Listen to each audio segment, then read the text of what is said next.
Millie, I'm so happy to see you again. I'm so happy to see you. We're always seeing each other. Last time when? Was it in London? In London, maybe in 2019, I guess. Yeah. And we were like young girls, and now we're both women. I know, my goodness. It's great to be back and to be actually still seeing you, in our UNICEF world. It means the world to me to be able to, work alongside someone as brilliant as you. So and be in Brazil. Where I'm like, oh my gosh, finally, you came to London, I'm here. Bring you in now. It's your turn. I'm so happy. Yeah. So we're both UNICEF ambassadors, and I wanted to know what drew you to the organization and what keeps you committed.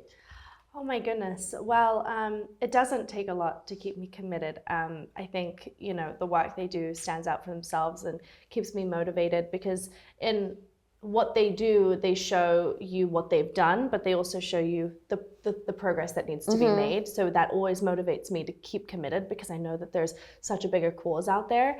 I guess I was so young when I started. How old were you, by the way? Oh my gosh. 13. Yeah, 13. Oh my God, a young girl. Yeah, really young. But I always knew, I even from a very young age, I loved school. So I kind of always knew how important my education was to me. And so when my parents were always very transparent with me about the world I lived in, right? And that how privileged I was to be able to be given the tools that I had. Yeah. And so when I realized that others lived in a world that didn't provide them those opportunities, I realized that I had a platform to speak on things that were really important, and UNICEF gave me that platform. So I was very lucky. It was just a very organic kind of like, hey, this is what I'm looking to do. And UNICEF were like, well, we believe in young people. So it was just a beautiful unison. So I was very lucky. What about you? So I started a couple of years ago, 2 years ago or 1 year ago. And it was always a part of me to speak in the name of youth. And also seeing that in Brazil, we have a lot of, I'm very privileged, but it's sad to see that not everybody gets education. So to see that UNICEF is looking especially for the youth and taking care of them and developing programs and also taking care of young girls that has no access to proper hygiene when it comes to menstrual hygiene. Yeah. And education and all of that. So to see them really going in the field and doing something makes me committed, and also looking forward to what can I do to help and to speak and also use our platforms to you have help. Such a huge following, right? And I think that's what's so beautiful about UNICEF is that they're like, you have a great following, but let's harness all of those people that you can reach out and talk to and inspire them and motivate them to make a change in their community. So, you have a huge following, and to be able to talk to your audience and empower them, especially because I'm sure majority of them are young women. Yeah. Same with me. So it's like, oh gosh, this is such a wonderful chance to strike when the iron is hot, when people are listening to you. And to be able to do that with UNICEF is a dream come true. And also to talk about things that people think that the problems are solved, like cyberbullying. Just because we've been talking about it for way too long, it doesn't mean that it's gone. Right. So UNICEF has always a new way of talking about this stuff and open our eyes to see so the problem is still there. Yeah. Let's raise our voices and make a change. Totally. So talking about Brazil, talking about São Paulo specifically. Yes. Can you tell us a little bit about what you're going to do with them here? I've never been on the field for UNICEF. This is my first time. So, I'm 21. I've been an ambassador for 8 years, I want to say. To be able to go out on the field finally and to be actually witnessing what the education program looks like out here in Brazil is going to be so impactful and educational for me to be able to actually see what's going on. Because I've spoken in the UN a lot about children's education and calling on world leaders to invest more in girls' lives. And of course, I believe in that so much. But to be able to see it will only motivate me more and educate me more on what's really happening out on the field. So I am going to the outskirts of São Paulo to witness what the education program looks like out there, and to be able to sit there and to listen, right? To be a listening ear and to see what we can do to help provide support and to see the families that UNICEF have helped, I'm really excited and I'm really honored and blessed to be able to go to that community. And I'm so happy that you came. Like, you're doing this here in Brazil. It's so special. I think it's going to be an unforgettable moment for like you and also for them. Yeah. Thank you. So I've seen you speaking about education, but like, is there any other UNICEF initiative that is closest to your heart? Good question. Well, I mean, I initially always came in with empowering young people. I had hosted World Children's Day. So that's always been like, you know, the core of it, right? Because for me, you know, I was very lucky to have a seat at the table very young. And I couldn't imagine a world where other young people aren't allowed to make decisions and to receive the same opportunities I've received. So World Children's Day and empowering young people was always the core. But then as I started to get older, I started to realize that specifically young women have their own set of struggles. And I'm lucky enough that I didn't have to face any of those. I'm very privileged. But I realized, what does that look like if I didn't have those things?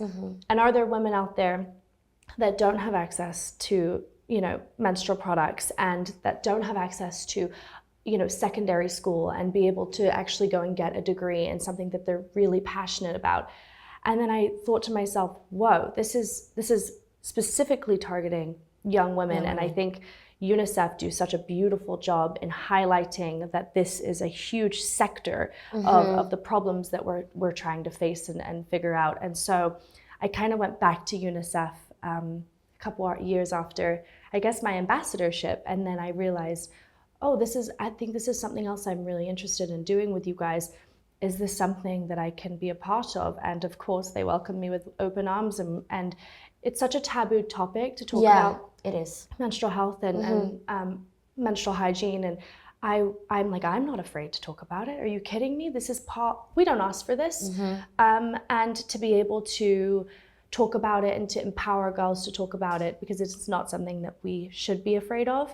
And UNICEF give us that microphone to speak a little bit louder about the things that you typically or societally shouldn't.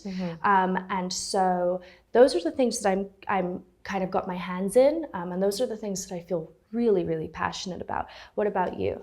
Same. And I just wanted to tell you that here in Brazil, we also struggle with all of that, but UNICEF has also a lot of programs about that. And in the northeast of Brazil, they also have programs towards menstrual hygiene. And they're basically empowering young women to talk about their problems and then to fix that problems. Right. So it's something really good to see that it's not only talking about a topic, but also doing something about it. But that's what UNICEF, that's what I love, right? It's like, we can talk about it all we want, but do we see the change? And UNICEF, we talk about it, and then you see after the fact the things that we're able to do and the things that they were able to do. So I love that, right? It's not just a conversation, it's a plan of action. And I personally have always been kind of so motivated to get into that plan of action to see what we can do and actually get our hands in it and go, you know what, we need to fix this problem. Enough talking, let's do it. So it's so nice to be able to share that same mutuality in that, because I think it's huge. And to be able, your platform here to talk about something like that feels so taboo and scary to some girls, to be able to hear, you know, someone as brilliant and as you to be able to talk about that is so inspiring. So thank you for doing that. Thank you. So talking about the fact that both of us grew up in front of the cameras, we know it's not something easy, that people have always something to say about our lives. Right.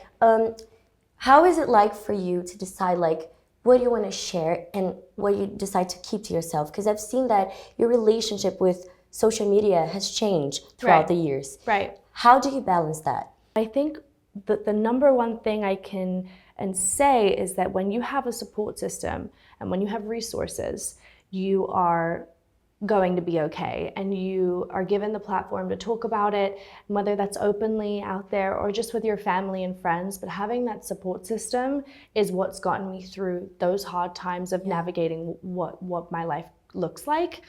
And that's why I love UNICEF, because they give you those resources and that, you know, that platform to speak freely about the things that you are struggling with. And I think the programs out there to protect cyberbullying with UNICEF is huge, right? Because the second you have that support system and you're able to go, hey, I actually need help and this isn't okay and I'm scared now and this is hurting me, UNICEF's there to step in to help. And for me, I was lucky enough to have my friends and family to step in, but I understand that that's not the reality of other people and other young people that have access to social media, and that's where UNICEF steps in, and it can be that kind of family and support unit that so many need.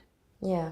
When it comes to mental health, that it's a important topic that UNICEF also talks about. Right. What do you do to take care of yourself?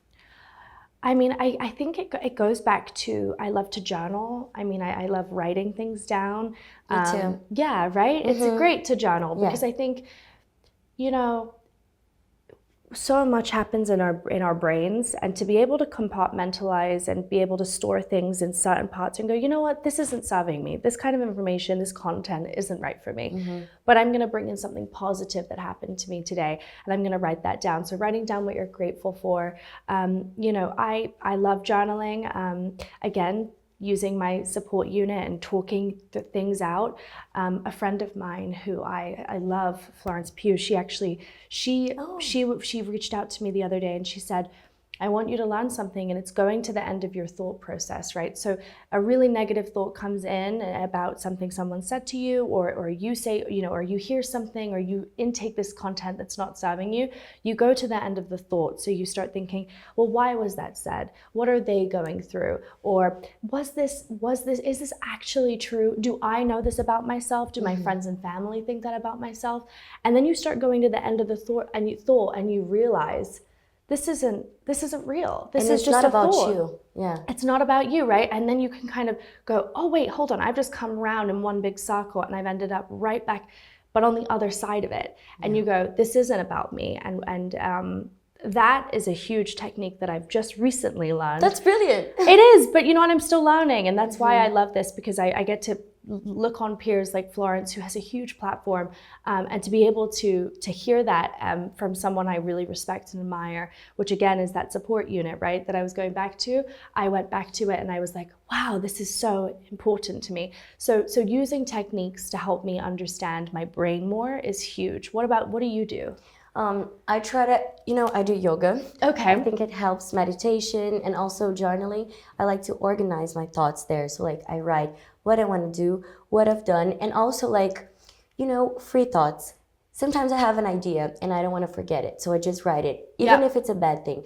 And then three days go by and then I read again and I was like, it's not a problem anymore. It's gone. So I think that has helped me a lot. But also talking to friends and talking to people who I know that love me. But this is something that I was thinking, talking to you, it's so magical, the fact that you started so young with UNICEF, because we can see how much you've matured and that now you have a new way of speaking of the same things that you've always believed in. Right. So now you have more knowledge and but new still ways learning, right? Yeah, and it's still learning. We're still so young, and so UNICEF has been, oh my gosh, the leading organization, right? And for so many years before us. So their knowledge, their expertise, as much as they're still learning and growing, their knowledge is kind of always what I revert back to. Okay, they have the statistics, they know what's going on thoroughly, and so we're able to go back as young people and go, hey, but what about this, and come up with ideas, but they're able to kind of support you with the information and the things they've seen over all those years that they've been working on it. So it's such a beautiful thing that we're able to come together and do with each other, for each other, and for women like us. I think it's so impactful. And last but not least, Millie, can you leave a message for the Brazilian youth, especially people that love you, that grew up with you, just like me, and that definitely are very inspired by this interview? Oh, well, I hope that you are inspired by this interview, and something I live by is women inspire women. So if you are in your community, if you're in your room, if you're walking down the street or at school today, reminder that women inspire women. So go to, look to the girl to your left, ask if she's okay, hold her hand if she's going through something, find that sisterhood in your community, and be that change. Don't be afraid, and, you're so beautiful. Thank you so much for being such a great role model to your Brazilian outlet and honestly to the world. So I'm so proud to be here with you, and I love you, Brazil, and I'm very, very, very grateful to be here. Thank you. Millie, now I have a gift for you. Oh my goodness. Hello, Millie. My name is Tainara. I am an indigenous girl from the Cambeba people of the Amazon region and a UNICEF youth advocate. With great affection and joy, I've crafted this necklace especially for you. Oh my goodness, look how beautiful she is. Wow, oh my goodness, I feel very lucky. This is like my first gift from Brazil, I guess, especially a necklace. It's a special gift. Oh my goodness, this is beautiful. And this is made out of, I'm just reading, seeds of dyed acai collected in our rainforest. Are you kidding me? This so is beautiful. The attention to detail. This is so beautiful. Oh my goodness. Thank you so much. I wish I could hug her and say thank you so much. This is so beautiful. Thank you. I'm very excited. Oh my gosh, I'm gonna wear this. You will wear it? Yeah, I know. Should I help you? Yes, please. Okay, I'm just gonna put it. Oops, sorry. Okay. I had to lift up my hair that I don't have. I just cut it yesterday. Looking flawless. Okay. Okay. All set. I feel like she wants me to spread them out. Here we go. Aww. This is perfect. Oh my God, this is so beautiful. Thank you so much. And I'm very grateful. Thank you.